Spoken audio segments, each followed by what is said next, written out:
बस एक दिन तेरा खाली होगा हाल, तेरा खाली होगा हाल।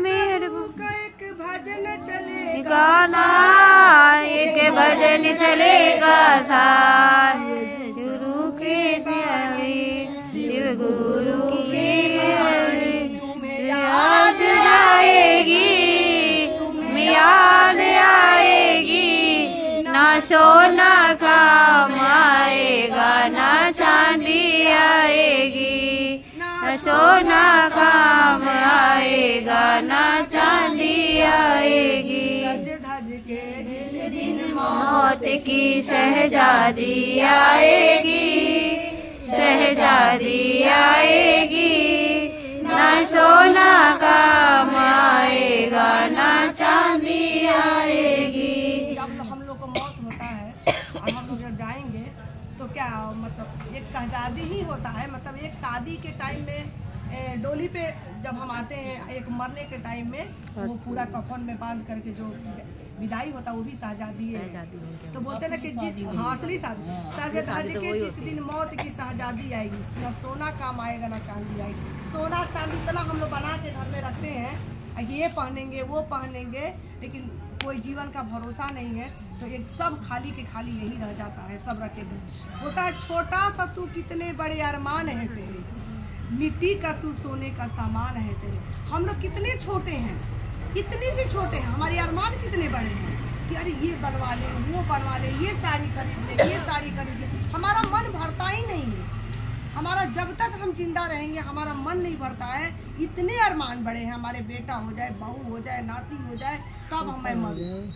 कोई भी बोलता, मैं भी बोलती हूँ, जब मैं बीमार होती हूँ, डेंगू हुआ था तो मैं भी बोलती थी कि 2 बच्चे हैं मेरी शादी करने के लिए अभी, कि शिव गुरु ऐसा मत करो मैं अपने बच्चों की शादी देख लूँ।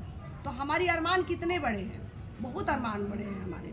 और मिट्टी का काया मिट्टी में जिस दिन समाएगी, सब अरमान हमारा रखा रह जाता है, सब खत्म हो जाता है जब हमारा मौत की शहजादी आती है। जब हमारी मौत आती है तो हमारा सब कुछ मिट्टी में मिट्टी मिल जाती है। पक्षी है पर पिंजड़ा खोल के उड़ जा, सारे बंधन तोड़ के उड़ जा। उस वक्त तो हम लोग पक्षी बन जाते हैं, जैसे पिंजड़ा खोल के उड़ जा। उसी तरह कितना भी डॉक्टर आ जाए, बीमारी आ जाए, कुछ भी हो, वो जब मरना होता है ना तो मिनटों ने, जैसे दीदी बोली कि वो सोए के सोए रह। किसी किसी की इतनी अच्छी मौत होती है कि सोए के सोए रह जाता है, किसी किसी की तड़प के मरते हैं, कितना दुख होता है। तो वो और इस मौत में कितना अंतर है। जैसा हमने कर्म किया है वैसा हमें मिलेगा। सारे माया बंधन तोड़ के उड़ जाते। अच्छे किए थे कर्म तूने पाया मानुष, हमने बहुत अच्छा कर्म किया होगा कि हम लोग का मनुष्य का तन मिला। जैसे अभी दीदी ने बोला कि हम लोग जो अपने बिना बोले हम लोग जब आते हैं तो शिव के जैसा होते हैं। हम कभी कभी कोई चीज़ हमारा दिमाग में बैठ जाता है कोई बात के लिए, और बोल के जब आते हैं तो मनुष्य जैसा होते हैं, और बिना बोले आते हैं वो पशु जैसा होते हैं। तो वही है कि हम बोलते हैं ना कि अच्छे जो मानुष तन जो मिला है ना, बहुत मतलब अच्छा कर्म किए हैं तो हम लोग का मानुष का तन मिला। फिर भी हम लोग क्या कहें, अब पाप में क्यों भटका है रे पापी तेरा। मनुष्य का जन्म तो मिल गया है, हम लोग वादा करके आते हैं कि मनुष्य हमें बनाइए महादेव गुरु, और हम आपका दिन रात नाम जपते रहेंगे। लेकिन जैसे हमारा जन्म होता है धरती पे, और जैसे जैसे पहचान बढ़ती है, ज्ञान होने लगता है, तो ये सोचते हैं ये माँ है, ये पापा है, ये बहन है, ये भाई है। उसी तरह जैसे जैसे ये जगत में लग जाते हैं, पहचान जो बढ़ती है, उसी तरह हम ये अपने गुरु को भूलने लगते हैं। एक तरफ उनकी याद करते हैं, एक तरफ से हम लोग भूलने लगते हैं। तो वही बोलते हैं कि पाप की नैया एक दिन की बात, ये पापे है हम लोग का। हम लोग को तो बहुत दीदी, ये द्रौपदी, ये जो महाभारत में कितना बार उन्होंने इनको कृष्ण का नाम जपती थी, द्रौपदी 3.5 करोड़ बार वो नाम जपती थी। हम लोग क्या करते हैं दिन भर, मतलब रोम छिद्र है ना, ये रोम छिद्र है ना, 3.5 करोड़ हमारे शरीर में। तो हम लोग क्या करते हैं, हम लोग तो थोड़ा नमः शिवाय कर लिया, हम लोग को भूला जाता है। हम लोग को शिव चर्चा ऐसी अच्छा जगह साहब भैया ने दिए हैं कि एक दूसरे को अगर हम हल्ला करते हैं, कुछ बोलते हैं तो बोलते हैं दीदी अरे नमः शिवाय बोलिए, नमः शिवाय बोलिए, जबरदस्ती मतलब तो जबरदस्ती हमें गुरु बोलवा रहा है कि तुम क्यों ऐसे बोल रही हो, क्यों हल्ला कर रही हो, सिर्फ चर्चा में आके भी 2 घंटा तुम मौन नहीं रहती हो और तुम नमः शिवाय करो। तो किसी के किसी ना थ्रू के मतलब हम लोग बुलवाते हैं। तो वही बोलते हैं कि पाप की नैया एक दिन, अगर हम गुरु का नाम नहीं लेंगे तो पापे है।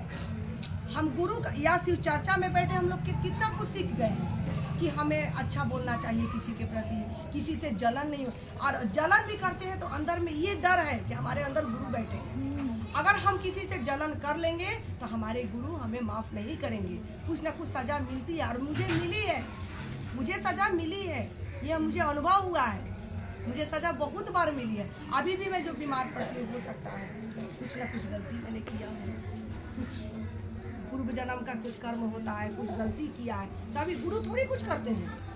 हम अपने बच्चों को दुख देते हैं क्या?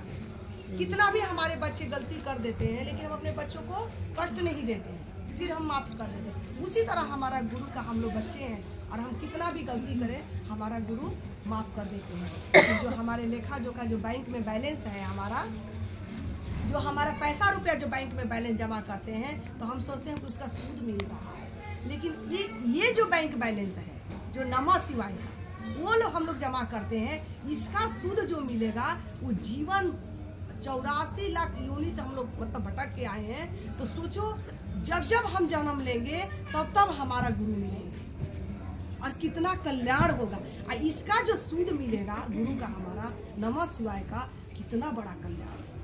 कई पीढ़ी बोलते ना ये प्रदीप मिश्रा कि 71 पीढ़ी करती है।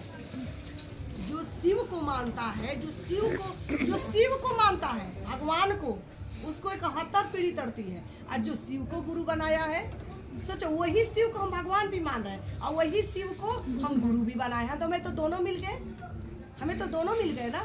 तो हमें कितना पीढ़ी तरीके। और गुरु किसे मिलवाएगा?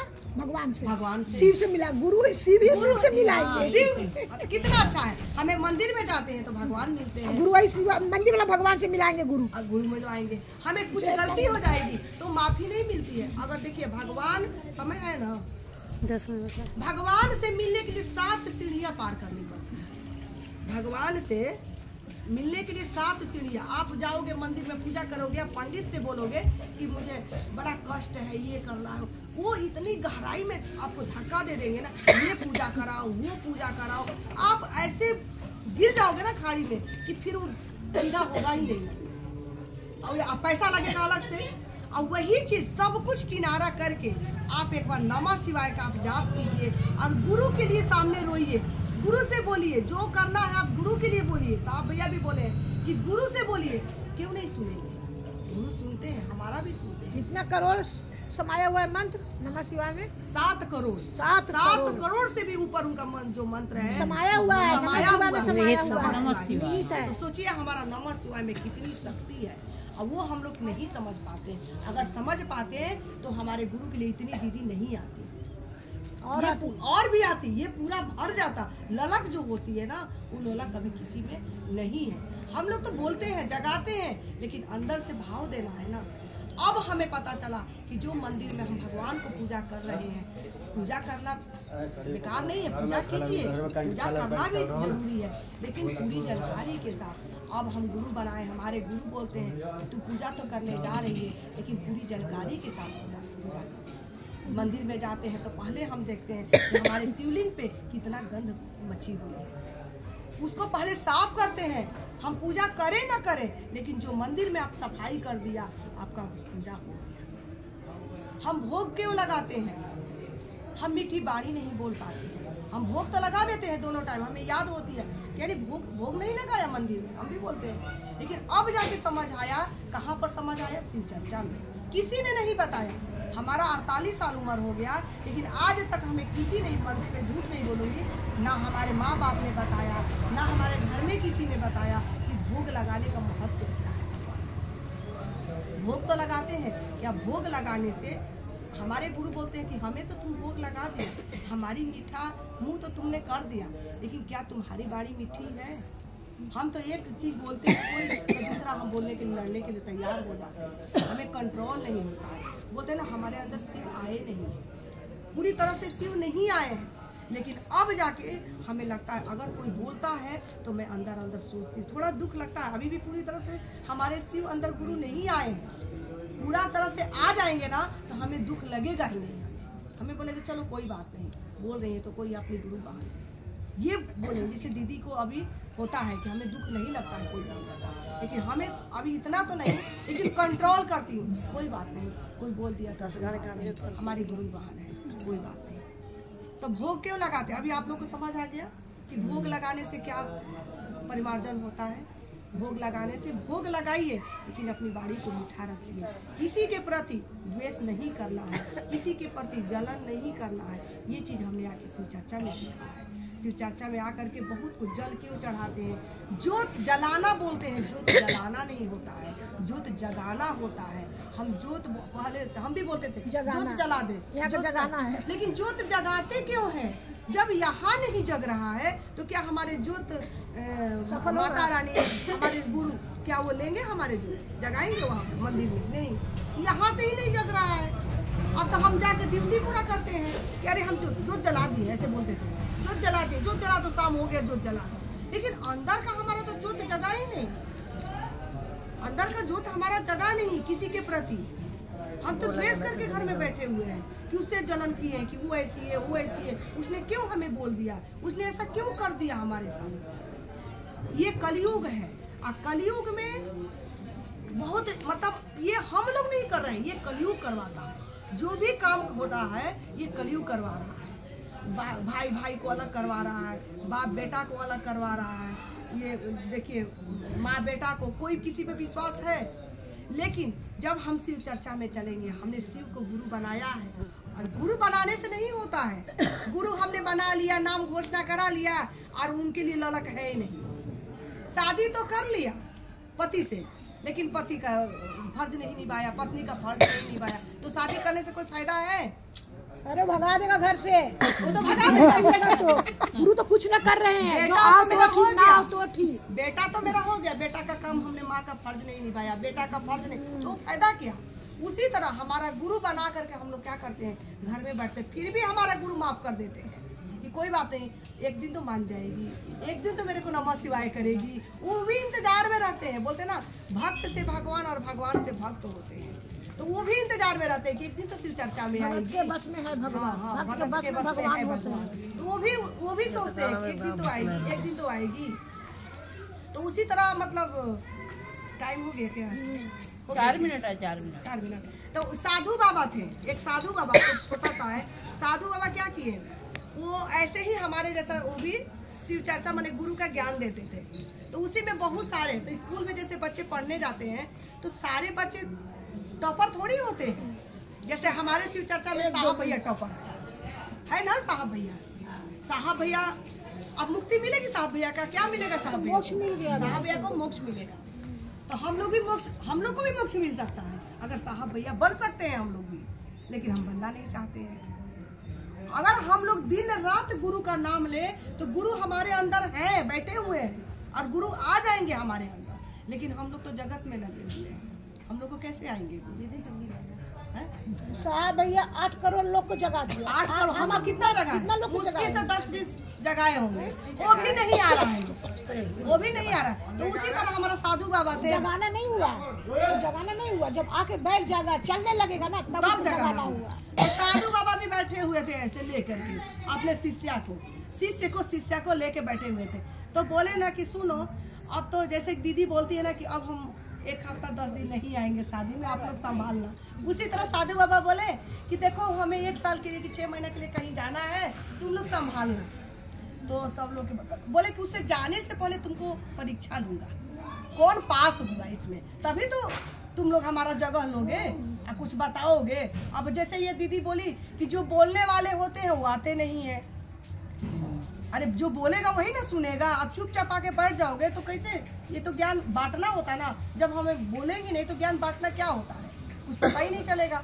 तो साधु बाबा बोले कि जाने से पहले एक दिन सबको परीक्षा लूंगा, और जो परीक्षा में पास होगा तो उसी को मतलब हेड बना दूंगा कि वो आपको बताएगा, उसके अनुसार चलना है। मतलब मेरा जगह वो ले लेगा थोड़े दिन के लिए, तब आ जाऊंगा तो मैं अपना जगह ले लूँगा। बोले ठीक है, सबका परीक्षा हुआ, उसमें परीक्षा में सभी फेल हो गए, सिर्फ 2 पास हुए, 2 पास हुए। बोले ठीक है, 2 पास हुए ना, इतना हमने पढ़ाया तो 2 पास हो गए, तो दोनों को बराबर ही नंबर आया। जो 2 शीशे थे दोनों